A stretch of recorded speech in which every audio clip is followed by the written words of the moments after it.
ਸ਼ੁਰੂ ਹੁੰਦੀ ਹੈ ਸਨ 1783 ਚ ਜਦੋਂ ਸਿੱਖਾਂ ਦੀ ਤਾਕਤ ਪੂਰੇ ਜੋਬਨ ਤੇ ਸੀ ਤੇ ਉਹ ਮਿਸਲਾਂ ਦੇ ਰੂਪ ਵਿੱਚ ਰਾਜ ਵਧਾਉਂਦੇ ਹੋਏ ਕਰਨਾਲ ਤੱਕ ਪਹੁੰਚ ਗਏ ਸਨ।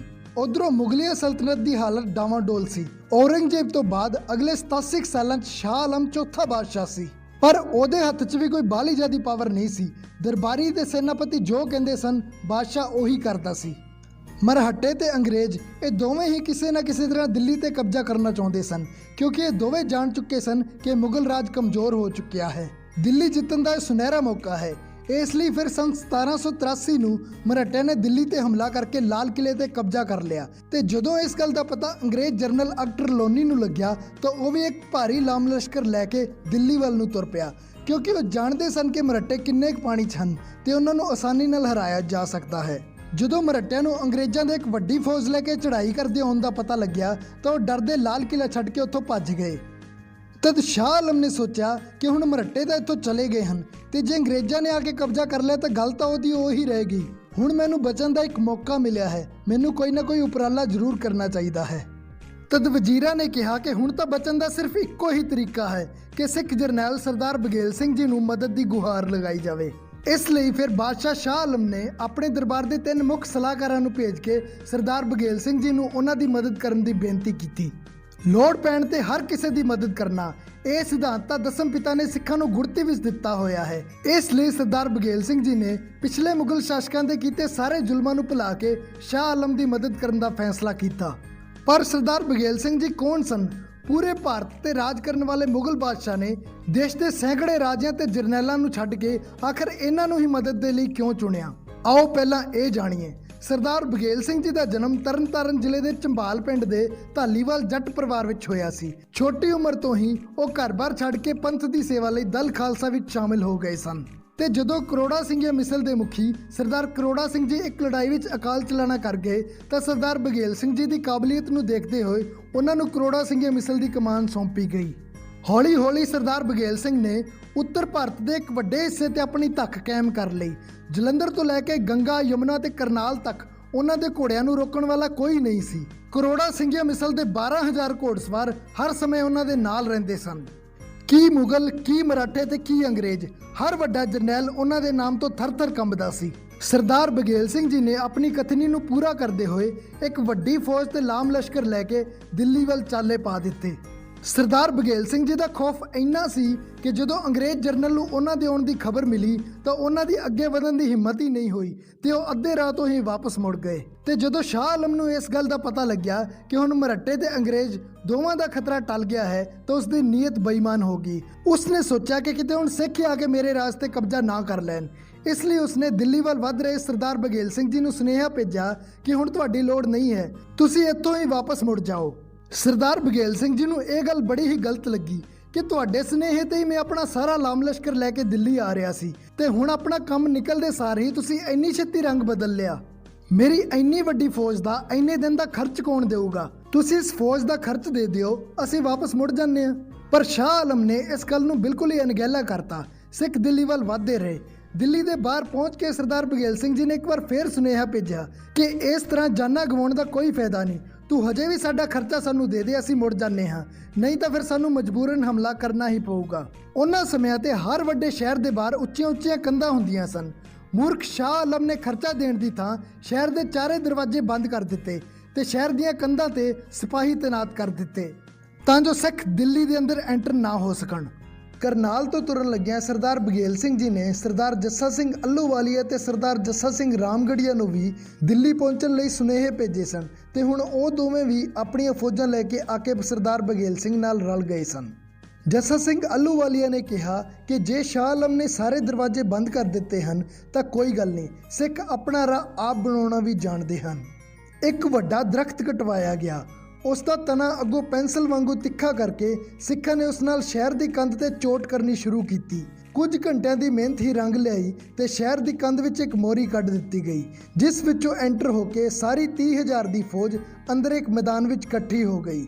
ਇਸ ਮੈਦਾਨ ਨੂੰ ਬਾਅਦ ਵਿੱਚ 30,000 ਮੈਦਾਨ ਨਾਮ ਦਿੱਤਾ ਗਿਆ, ਜਿੱਥੇ ਅੱਜ 30,000 ਕੋਟ ਬਣਿਆ ਹੋਇਆ ਹੈ। ਤੇ ਜਿਹੜੀ ਮੋਰੀ ਰਾਹੀਂ ਸਿੰਘ ਅੰਦਰ ਐਂਟਰ ਹੋਏ ਸਨ, ਬਾਅਦ ਵਿੱਚ ਸਿੰਘਾਂ ਨੇ ਉਹ ਮੋਰੀ ਬੰਦ ਨਹੀਂ ਹੋਣ ਦਿੱਤੀ ਤੇ ਉੱਥੇ ਇੱਕ ਸ਼ਾਨਦਾਰ ਗੇਟ ਦੀ ਉਸਾਰੀ ਕਰਵਾਈ, ਜਿਸ ਨੂੰ ਅੱਜ ਦਿੱਲੀ ਦਾ ਮੋਰੀ ਗੇਟ ਕਿਹਾ ਜਾਂਦਾ ਹੈ। ਭਾਵੇਂ ਖਾਲਸੇ ਫੌਜ ਦੀ ਗਿਣਤੀ 30,000 ਹੀ ਸੀ, ਫਿਰ ਵੀ ਮੁਗਲਾਂ ਨੇ ਕੁਝ ਛੋਟੀਆਂ-ਮੋਟੀਆਂ ਝੜਪਾਂ ਤੋਂ ਬਾਅਦ ਹੀ ਹੱਥ ਖੜੇ ਕਰ ਦਿੱਤੇ। ਪਰ ਸ਼ਾਹ ਆਲਮ ਨੂੰ ਫੜਿਆ ਨਾ ਜਾ ਸਕਿਆ। ਉਹ ਇੱਕ ਚੋਰ ਰਸਤੇ ਰਾਹੀਂ ਉੱਥੋਂ ਭੱਜਣ ਵਿੱਚ ਕਾਮਯਾਬ ਹੋ ਗਿਆ। ਉਹ ਆਪ ਤਾਂ ਭੱਜ ਗਿਆ, ਪਰ ਉਸ ਦੀਆਂ ਬੇਗਮਾਂ ਤੇ ਬੱਚੇ ਹਜੇ ਵੀ ਕਿਲੇ ਵਿੱਚ ਹੀ ਸਨ। ਪਰ ਸਰਦਾਰ ਬਘੇਲ ਸਿੰਘ ਨੇ ਸਿੱਖਾਂ ਨੂੰ ਸਖਤ ਹਦਾਇਤ ਦਿੱਤੀ ਕਿ ਕਿਸੇ ਵੀ ਬੀਬੀ ਨਾਲ ਕਿਸੇ ਵੀ ਤਰ੍ਹਾਂ ਦੀ ਕੋਈ ਬਦਤਮੀਜ਼ੀ ਨਾ ਕੀਤੀ ਜਾਵੇ।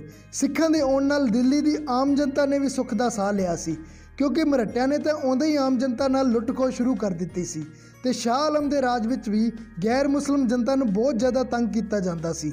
ਪਰ ਸਿੱਖਾਂ ਦੇ ਰਾਜ ਵਿੱਚ ਸਾਰੇ ਸਮਾਨਤਾ ਤੇ ਸੁੱਖ ਸ਼ਾਂਤੀ ਨਾਲ ਰਹਿ ਸਕਦੇ ਸਨ। ਹੁਣ ਵਾਰੀ ਸੀ ਦਿੱਲੀ ਦਾ ਬਾਦਸ਼ਾਹ ਚੁਣਨ ਦੀ। ਲਾਹੌਰ ਦੇ ਜਿੱਤ ਤੋਂ ਬਾਅਦ ਸਰਦਾਰ ਜੱਸਾ ਸਿੰਘ ਅੱਲੂਵਾਲੀਆ ਨੂੰ ਸਿੱਖ ਕੌਮ ਨੇ ਸੁਲਤਾਨ ਉਲ ਕੌਮ ਦੇ ਮਾਣ ਨਾਲ ਨਵਾਜਿਆ ਸੀ। ਇਸ ਲਈ ਸਰਦਾਰ ਬਘੇਲ ਸਿੰਘ ਜੀ ਚਾਹੁੰਦੇ ਸਨ ਕਿ ਦਿੱਲੀ ਦਾ ਬਾਦਸ਼ਾਹ ਸਰਦਾਰ ਜੱਸਾ ਸਿੰਘ ਅੱਲੂਵਾਲੀਆ ਨੂੰ ਹੀ ਬਣਾਇਆ ਜਾਵੇ। ਪਰ ਇਸ ਗੱਲ ਤੇ ਜੱਸਾ ਸਿੰਘ ਰਾਮਗੜੀਆ ਸਹਿਮਤ ਨਹੀਂ ਸਨ। ਉਹਨਾਂ ਦਾ ਮੰਨਣਾ ਸੀ ਕਿ ਖਾਲਸੇ ਦੇ ਰਾਜ ਵਿੱਚ ਕੋਈ ਮਨੁੱਖ ਤਖਤ ਤੇ ਕਿਵੇਂ ਬੈਠ ਸਕਦਾ ਹੈ, ਇਹ ਜਗ੍ਹਾ ਤਾਂ ਗੁਰੂ ਸਾਹਿਬ ਦੀ ਹੈ। ਇਸ ਗੱਲ ਵਿੱਚ ਜਦੋਂ ਜੱਸਾ ਸਿੰਘ ਅੱਲੂਵਾਲੀਆ ਨੇ ਵੀ ਹਾਮੀ ਭਰ ਦਿੱਤੀ ਤਾਂ ਸਾਰੇ ਸਹਿਮਤ ਹੋ ਗਏ। ਇਸ ਤੋਂ ਬਾਅਦ ਉਹਨਾਂ ਖਾਲਸੇ ਦੀ ਆਨ ਬਾਨ ਤੇ ਸ਼ਾਨ ਸ਼੍ਰੀ ਨਿਸ਼ਾਨ ਸਾਹਿਬ ਨੂੰ ਲਾਲ ਕਿਲੇ ਤੇ ਚੁਲਾ ਦਿੱਤਾ।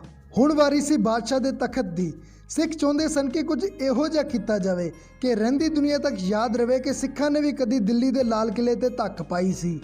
ਇਸ ਲਈ ਫਿਰ ਜਿਹੜੇ ਤਖਤ ਤੇ ਬਹਿ ਕੇ ਕਦੀ ਔਰੰਗਜ਼ੇਬ ਫਤਵੇ ਦਿਆ ਕਰਦਾ ਸੀ, ਜਿਹੜੇ ਤਖਤ ਤੇ ਬਹਿ ਕੇ ਫਰਖਸ਼ੀਰ ਨੇ ਬਾਬਾ ਬੰਦਾ ਸਿੰਘ ਬਹਾਦਰ ਨੂੰ ਸ਼ਹੀਦ ਕਰਵਾਇਆ ਸੀ, ਸਿੱਖਾਂ ਨੇ ਉਸ ਤਖਤ ਦੀ ਇੱਕ ਵੱਡੀ ਸਿੱਲ ਪੁੱਟ ਕੇ ਘੋੜਿਆਂ ਦੇ ਮਗਰ ਪਾ ਦਿੱਤੀ। ਉਹ ਇਤਿਹਾਸਿਕ ਸਿੱਲ 4 ਵੱਡੀਆਂ ਤੋਪਾਂ ਤੇ ਕੁਝ ਹੋਰ ਕੀਮਤੀ ਸਮਾਨ ਗੱਡਿਆਂ ਤੇ ਲੱਦ ਕੇ ਸਰਦਾਰ ਜੱਸਾ ਸਿੰਘ ਰਾਮਗੜੀਆ ਅੰਮ੍ਰਿਤਸਰ ਸਾਹਿਬ ਲੈ ਆਏ। ਅੱਜ ਵੀ ਉਹ ਸਿੱਲ ਇੱਥੇ ਰਾਮਗੜੀਆ ਬੁੰਗੇ 'ਚ ਪਈ ਸਿੱਖਾਂ ਦੀ ਦਿੱਲੀ ਫਤਿਹ ਦੀ ਗਵਾਹੀ ਭਰਦੀ ਹੈ। ਇਸ ਦੇ ਕੁਝ ਸਮੇਂ ਬਾਅਦ ਸਰਦਾਰ ਜੱਸਾ ਸਿੰਘ ਅੱਲੂਵਾਲੀਆ ਵੀ ਆਪਣੀ ਪਲਟਨ ਲੈ ਕੇ ਦਿੱਲੀ ਤੋਂ ਰਵਾਨਾ ਹੋ ਗਏ। ਸ਼ਾਹ ਆਲਮ ਇੱਕ ਗੁਪਤ ਜਗ੍ਹਾ ਤੇ ਆਪਣੇ ਮੰਤਰੀਆਂ ਨਾਲ ਇਕੱਠਾ ਹੋ ਕੇ ਕਿਲੇ ਨੂੰ ਵਾਪਸ ਲੈਣ ਲਈ ਸਲਾਹ ਕਰ ਰਿਹਾ ਹੈ। ਤਦ ਇੱਕ ਸਿਆਣੇ ਨੇ ਸਲਾਹ ਦਿੱਤੀ ਕਿ ਲੜਕੇ ਜਾਂ ਧੱਕੇਸ਼ਾਹੀ ਨਾਲ ਤਾਂ ਆਪਾਂ ਸਿੱਖਾਂ ਤੋਂ ਨਹੀਂ ਜਿੱਤ ਸਕਦੇ। ਹਾਂ, ਸ਼ਾਂਤੀ ਤੇ ਰਾਜੀਨਾਮੇ ਨਾਲ ਜ਼ਰੂਰ ਕੋਈ ਰਾਹ ਕੱਢਿਆ ਜਾ ਸਕਦਾ ਹੈ, ਪਰ ਰਾਜੀਨਾਮਾ ਕਰਾਉਣ ਲਈ ਹਮੇਸ਼ਾ ਇੱਕ ਵਿਚੋਲੀਏ ਦੀ ਲੋੜ ਹੁੰਦੀ ਹੈ ਤੇ ਇਹ ਵਿਚੋਲੀਆ ਚੁਣਿਆ ਗਿਆ ਬੇਗਮ ਸਮਰੂ ਨੂੰ, ਜੋ ਕਿ ਸਰਦਾਰ ਬਘੇਲ ਸਿੰਘ ਜੀ ਦੀ ਧਰਮ ਭੈਣ ਬਣੀ ਹੋਈ ਸੀ। ਇਹ ਬੇਗਮ ਸਮਰੂ ਕੌਣ ਸੀ, ਆਓ ਜਾਣਦੇ ਹਾਂ। ਇਹਨਾਂ ਦਾ ਪਹਿਲਾ ਨਾਮ ਫਰਜ਼ਾਨਾ ਬੇਗਮ ਸੀ। ਇਹਨਾਂ ਵਿਆਹ ਇੱਕ ਅੰਗਰੇਜ਼ ਅਫਸਰ ਵਾਲਟਨ ਸਮਰੂ ਨਾਲ ਕਰਵਾਇਆ ਸੀ, ਜੋ ਕਿ ਸਰਦਾਨਾ ਰਿਆਸਤ ਦੇ ਰਾਜੇ ਦਾ ਅਹਿਲਕਾਰ ਸੀ ਤੇ ਰਾਜੇ ਦੀ ਮੌਤ ਤੋਂ ਬਾਅਦ ਉਹ ਰਿਆਸਤ ਦਾ ਮਾਲਕ ਬਣ ਗਿਆ ਸੀ। ਆਪਣੇ ਪਤੀ ਦੇ ਨਾਮ ਤੇ ਹੀ ਉਸਨੇ ਆਪਣਾ ਨਾਮ ਚੇਂਜ ਕਰਕੇ ਬੇਗਮ ਸਮਰੂ ਕਰ ਲਿਆ ਸੀ। ਸਿੱਖ ਰਾਜ ਦੇ ਸਮੇਂ ਇੱਕ ਦਿਨ ਇਹ ਆਪਣੇ ਪੇਕਿਆਂ ਨੂੰ ਮਿਲਣ ਪਾਲਕੀ 'ਚ ਬੈਠ ਕੇ ਦਿੱਲੀ ਆ ਰਹੀ ਸੀ, ਜਿਸ ਨੂੰ ਮੁਸਲਿਮ ਭੇਸ ਵਾਲੇ ਨੌਕਰਾਂ ਨੇ ਚੁੱਕਿਆ ਹੋਇਆ ਸੀ। ਤਦ ਕੁਝ ਸਿੰਘਾਂ ਦੀ ਨਜ਼ਰ ਇਹਨਾਂ ਤੇ ਪਈ। ਉਸ ਸਮੇਂ ਹਿੰਦੂ ਡੋਲੀਆਂ ਨੂੰ ਇਸੇ ਤਰ੍ਹਾਂ ਪਾਲਕੀ 'ਚ ਹੀ ਲਿਜਾਇਆ ਜਾਂਦਾ ਸੀ ਤੇ ਸਿੱਖਾਂ ਨੇ ਸੋਚਿਆ ਕਿ ਕਿਤੇ ਮੁਗਲ ਪਠਾਨ ਕਿਸੇ ਹਿੰਦੂ ਬੀਬੀ ਦੀ ਡੋਲੀ ਅਗਵਾ ਕਰਕੇ ਲਿਜਾ ਰਹੇ ਹਨ।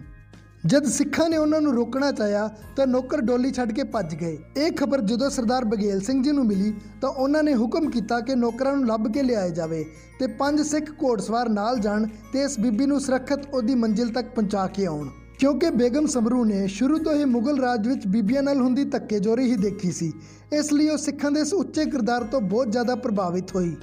ਉਸਨੇ ਕਿਹਾ ਕਿ ਮੈਂ ਤੁਹਾਡੇ ਸਰਦਾਰ ਨੂੰ ਮਿਲਣਾ ਚਾਹੁੰਦੀ ਹਾਂ। ਤਦੋਂ 10,000 ਰੁਪਏ ਤੇ 10 ਘੋੜੇ ਲੈ ਕੇ ਦਿੱਲੀ ਦਰਬਾਰ ਵਿੱਚ ਗਈ ਤੇ ਭੇਟਾ ਕਰਕੇ ਸਰਦਾਰ ਬਘੇਲ ਸਿੰਘ ਜੀ ਦੀ ਧਰਮ ਭੈਣ ਬਣ ਗਈ। ਬੇਗਮ ਸਮਰੂ ਇੱਕ ਲਾਇਕ ਤੇ ਰੋਸ਼ਨ ਦਿਮਾਗ ਵਾਲੀ ਔਰਤ ਸੀ। ਉਸਨੇ ਵਾਲਟਨ ਨਾਲ ਰਹਿੰਦਿਆਂ ਅੰਗਰੇਜ਼ੀ, ਫ੍ਰੈਂਚ, ਘੋੜਸਵਾਰੀ, ਰਾਜ ਪ੍ਰਬੰਧ ਸਭ ਕੁਝ ਸਿੱਖ ਲਿਆ ਸੀ ਤੇ ਕੁਝ ਸਾਲਾਂ ਬਾਅਦ ਜਦੋਂ ਵਾਲਟਨ ਦੀ ਮੌਤ ਹੋ ਗਈ ਤਾਂ ਰਾਜ ਪ੍ਰਬੰਧ ਦੀ ਬਾਗਡੋਰ ਉਸਦੇ ਹੱਥ ਵਿੱਚ ਆ ਗਈ।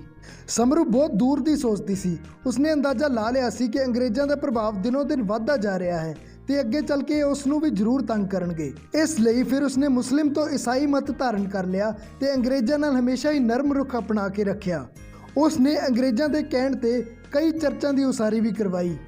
ਇਸੇ ਨੀਤੀ ਦੇ ਚੱਲਦਿਆਂ ਅੰਗਰੇਜ਼ਾਂ ਨੇ ਕਦੇ ਵੀ ਉਸ ਨੂੰ ਤੰਗ ਨਹੀਂ ਕੀਤਾ ਤੇ ਆਪਣੇ ਮਰਨ ਤੱਕ ਉਸਨੇ ਆਪਣੀ ਰਿਆਸਤ ਤੇ ਰਾਜ ਕੀਤਾ। ਸਰਦਾਰ ਬਘੇਲ ਸਿੰਘ ਜੀ ਦੀ ਧਰਮ ਭੈਣ ਹੋਣ ਕਰਕੇ ਸ਼ਾਹ ਆਲਮ ਨੂੰ ਬਸ ਬੇਗਮ ਸਮਰੂ ਤੋਂ ਹੀ ਅੰਤਿਮ ਉਮੀਦ ਸੀ।